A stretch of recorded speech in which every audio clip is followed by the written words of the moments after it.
А вие искате ли да разгромите противника по подобен начин? Нека да видим как този разгром се получава. В случая белите определено имат повече пространство в тази позиция.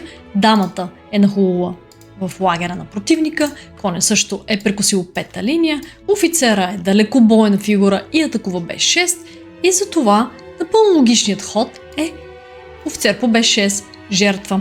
Ако черните приемат на b6, следва кон по d6, което е страхотен ход. Дамата на черните няма къде да ходи и казваме, че е пленена.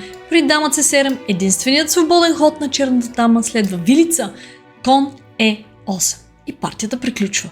След офицер по b6, ако черните не приемат офицера и продължат с натуралния ход кон f6, то тогава следва просто кон по c7, вземаме още една пешка и преимуществото на белите е огромно.